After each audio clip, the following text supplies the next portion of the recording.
Okay, I just got off work and we're gonna get this modulator line hooked up right. Okay, so here real quick you can see how I put this muffler on, and this is a pretty good representation of how the old muffler was on. So say this whole thing was the old muffler and this was the pipe. There was basically like that much of a gap in there. You could see that's a pretty big gap, and it was just had like two bubblegum welds down here. So I just cut it off somewhere around here and then put this on here. Okay, so you can see we got the modulator line going from there to there. And so the problem I was having with it was okay, well maybe it fits a little better now, but it was hard to get this one connected and that one connected without it like wanting to bend away, and it was just causing a vacuum leak. So I figured, because I just put it on, I didn't take off the wheel, I just did it on the ground, so I figured I would just lift it up, see if I could get this right. Okay, so this, whenever I would drive it, I drove it around a little bit and I could hear this thing rattling. So I went under, this was like, a couple days ago. I went under and I just moved a little bit so it would stop rattling because it was hanging down here. And then now it just looks like it's all lining up. Like you see that little bend is going around here. And so I think it's fine now. I just have to connect it from up top. And let's take this time to appreciate how solid this Corvair is. Just like zero rust on the bottom of this thing, and you can see here I painted these whenever I did the linkages. Honestly, looking back at it, wish I didn't. I kind of just like how all this looks. Like, this all looks just kind of cool the way it is. Oh, I gotta replace these transmission mounts. Look how terrible those look. And to make it even worse, the castle nuts do not have cotter pins in them, and the holes weren't lining up. So I was like, all right, let me just try to throw cotter pins in here, and the hole up here was twisting, and I was like, oh, that doesn't sound good. So as soon as I can, I'd like to, whenever I get it registered, take it up to work, maybe, replace these, because that's I don't want my transmission falling out. Okay, so this is where our problem kind of is. You can see we got this line all the way over here, and it needs to be, coming curved around here, and then line up with that. But this is just going to be really crooked. Nah, I don't think this will move much, but hey, I'll see what I can do. Alright, what I'm going to try to do is bend the line right here so it is horizontal, and then that'll make it flat up here, and then just try to, bend it straight, because it's good down there and all the way up, but up here is where we have our problem. So hopefully I don't break it. That's how I broke the old one, so wish me luck. Okay, got it lined up well. I was just vice grips on this side, bending it, bent it a little over here, and then kind of like that now. And I was just keeping track, making sure it didn't come off of there. But here we'll double check, make sure.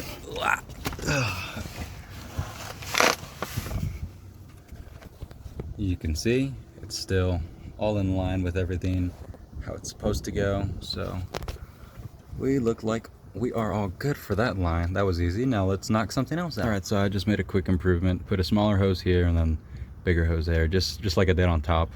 It just I feel like it seals better. Okay, so I'm thinking with that set, the shifting's gonna be different. That makes me want to drive it right now. But what doesn't make me want to drive it right now is that this thing is still leaking, even after I replaced the gasket, sanded the surface down so it's flat. So I don't really want to change the oil till I fix that leak. So I'm just gonna give it one more shot. I do have the new gasket for it, and then I'll just plane the surface down again. So I'll feel okay. So my plan: place this, fix the oil leak, change the oil, and then I can drive it again. Oh, and yeah, I'm definitely gonna need a So these are the parts I was talking about. I said in the last video, I said the adjustment screws, but it's what the screws into. Can't show you how it's supposed to look when it's not broken, but I guess you get the point. It's just a little part where the screws into. They're plastic. These are ones that were already in the car. They were fine, so I didn't order new ones for those. I just ordered the ones that I broke because some of them are rusted closed. Like it just broke. So I only ordered the ones that I broke. I should have ordered all new ones. They were cheap enough. So my mistake.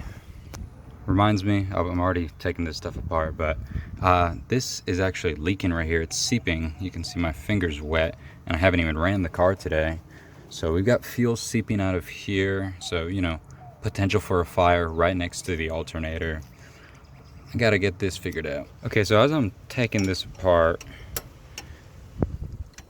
these are pretty loose. Like, you see that? I did that with one hand and my left hand. And if you're wondering why that's like that, that's like, what is it? 3 crush washers, not crush washers, yes, or lock washers. 3 lock washers, and it's a 14, these are 13s. That's because, what is it? I didn't even pull the threads. The threads were already pulled in there. So we had to tap it and oversize it. And the only bolt we had was long. So I guess, you know, I should really just go get a shorter one that'll fit these. Maybe I'll get that knocked out too. I also don't know if this temp sender works. One, because I haven't hooked it up yet, because I don't know how to wire it. Like, the only extra wire I have is right here, and I don't know if that goes down to the, what is it, the head temp sender?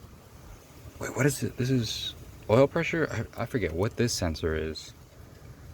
But yeah, I don't know how to wire it. Okay, so, a couple things here. One, this thing right here, it's like a little filter. I guess where the oil comes through. I should probably replace that one. I think there's another one on this whole unit. And 2, I might try and also sand this surface down. Obviously, I really want to be careful because I don't want any metal in the crankcase. But yeah, it'd probably be a good idea to try to get that down just in case this has a little bit of warpage. And that's where our leak is coming from. Okay, so I've been going at it a while with just this light grit sandpaper and a popsicle stick for flatness, and then I've just been lubing it up with some dipstick oil. So yeah, it's looking pretty clean. Excuse my dirty hands, but it looks pretty clean. Might just go a bit more, you know, just to be safe. While I'm here, I'm gonna clean up all the built up gunk from, you know, residual oil and everything that's just here. Just spraying it with gasoline. I'm gonna try to scrub it and then wipe it off.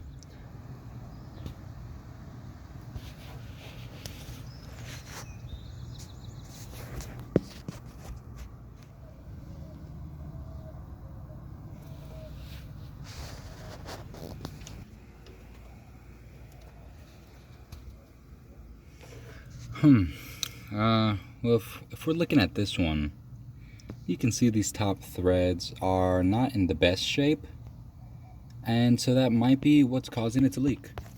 I didn't ever really notice that before. You know, it's only getting tight at the bottom, not up against here where they mate. So maybe it's just a little gap right here, and it's causing all the oil to come out. So probably gonna have to tap these. So since the oil filter deal is on hold right now, I gotta get my hands on a tap and die set. Might as well knock out these little seal kits for the carburetors. You know, I've already got the lines disconnected, so whoops, it'll just, you know, what'll it cost me to just do this while I'm at it? So you can see this is how I had the old setup. I just kind of DIY'd a spring and then put some I think these are Viton O-rings on there. But the new Clark's kit is gonna be a lot better, and I feel more confident about that. And if you couldn't tell, this is a new shaft. I actually replaced both of them a while back. There was a lot of wear in, oh, not even showing. There's a lot of wear in these parts, and there's a lot of play. It was causing a pretty big vacuum leak, and I was having trouble with the car running, so replaced that, and it fixed a lot of my problems. But yeah. And there it is. Pretty easy install. I feel a lot more better with these on there. before on the other ones, since you know these are obviously not very good springs.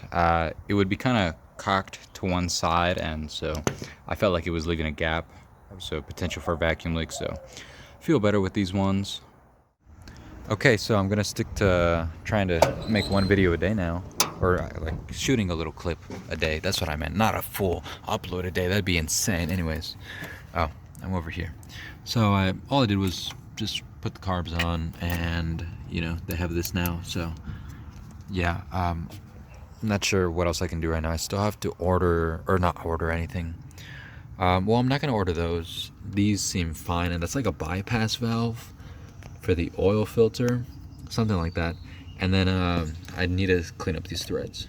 Okay, still waiting for pick up a tap and die set, but all I'm doing right now is I just put the carburetors back, put the chokes on. I replaced the washers that were here from, I used the ones that were there, or that they used on the little DIY thing. They're a bit smaller. These ones, they overhung a little bit right there. And I'm also replacing the vacuum or the choke pull off hose. The old ones, they fit on there kind of loose. These ones are a bit tighter, and so you know I just feel better about that. Tap and die set acquired. Whoops. Now have tapped this one out before, so I'm gonna try to match with that one, and then you know I might as well do all of them. Yeah, that'd be the best thing to do. These threads are real dirty. This is just this one right here that I'm cleaning out, and yeah, I am gonna do the rest of them. Run down to a hardware store, find a bolt that is similar to these ones, or the right thread pitch and everything, you know, and get new bolts for this. Okay, I'm not gonna record me doing this because that's gonna take way too long, because I'm gonna take this real slow. I'm gonna do all of them how they should be, you know. I don't want to mess anything up. Oh man, oh man, oh man. The worst thing that could possibly happen just happened. Socket. Down there. I can see it. Okay. That doesn't look that hard to get to.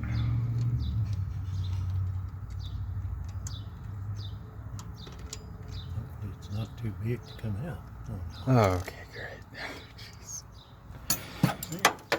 All right, as you can see, all threads are tapped. Now I'm just gonna run down to the store and pick up some new hardware. Okay, I'm back at it. I took this to work, sprayed brake clean everywhere, all through these holes and everything. I took the oil filter off because you know I got the new one, and yeah, so this is all clean, ready to go. Cleaned it up a little bit on the outside with a Scotch-Brite pad. So I want to go ahead and grab my bolts and install it. All right, so this is the gasket I got from Clark's. It feels like real good material, so I'm not gonna use any of that red gasket material stuff, just this gasket, and I feel like I should be good. So since these bolts are oversized, the holes on the gasket are too small, and I can already see I'm having a problem. See, it's getting all warped. That could create, you know, a little pocket where it's not sealing, so I gotta oversize the gasket. Okay, so I tried to oversize it with a drill. That didn't work. Don't do that. Look, I tore it right here. Hopefully we're good, but the best way I found was just along the edge where it kind of humps up right there. You just get a razor blade and cut off the excess. You can see there's a chunk right there that I haven't cut yet. Okay, so a little modification was necessary. Had to grind a bit of that area down so I could get the socket in there. But I'm gonna go ahead and torque these down to 10 foot-pounds each. All right, everything is back together. Time to do the oil change, but I mean, ouch, I hit my head on the bumper. Since we're doing the oil change, I might as well change out this oil pan, you know, might as well. So that's what I'm gonna do. Okay, I just gotta remember not to let the drain plug fall in here. Not like I can do at work, and it won't get submerged in oil. Now these threads are a little gummed up.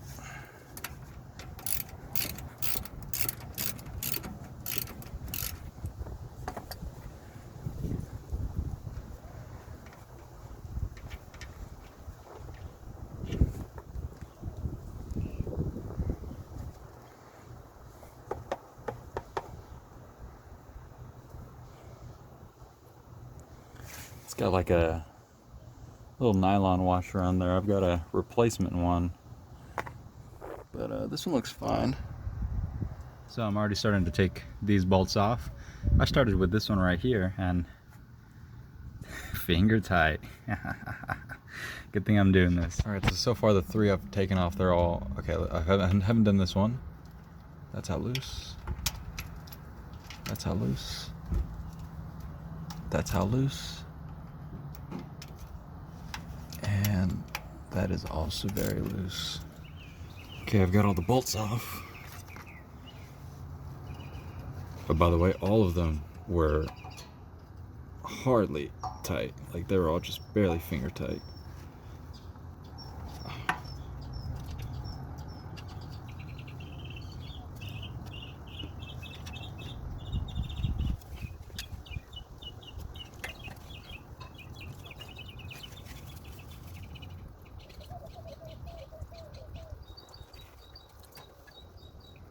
A lot of RT.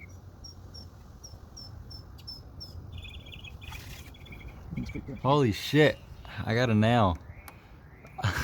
That's not patchable. I'll check the pressure on it. I really hope that didn't puncture. Shit.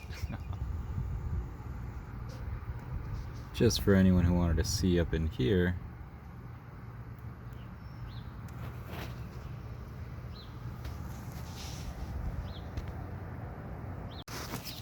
So this is the magnetic end of my little thingy, and I feel like there's a bit of metal on the bottom. You see there's a big chunk of whatever that is.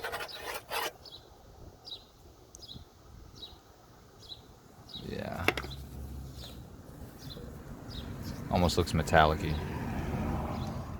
So last guy that did this old pan gasket, they didn't even clean up any of this, you know, they just slapped the RTV down on it. The gasket wasn't even that bad. They just put a, you know, hell of a lot of RTV. But I'm gonna clean, you know, all this off first, as you should. And I don't think I'll be using any RTV. If I do, it'll just be like a thin little layer just to, you know, yeah, just not as much as they put. I'm gonna throw down some fresh paint on here. Might as well. Okay, so in the meantime, wow, that paint is drying and that gasket is laying out, getting nice and flat. I'm gonna go ahead and put the oil filter on, make sure the little seal in there is good, well oiled, and then replace the little gasket that goes here.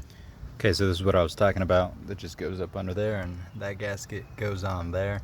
But I'm gonna go ahead and oil this up, and then throw some oil in the filter and screw it on. All right, nice and filled up with oil. All the gaskets are lubed up. That's on there and ready to put it on. I just realized, how the hell am I supposed to get this on there? What the? Okay, oil pan and gasket installed. Just got these, you know, cute. I didn't want to overdo them, so then I could bend the pan. But yeah, it's a rubber gasket this time instead of cork, so that's better. Now I'm just gonna go ahead and put the drain plug in. Be bad if I forgot that. And put some oil in it. I'm gonna be using some Shell Rotella 10W30.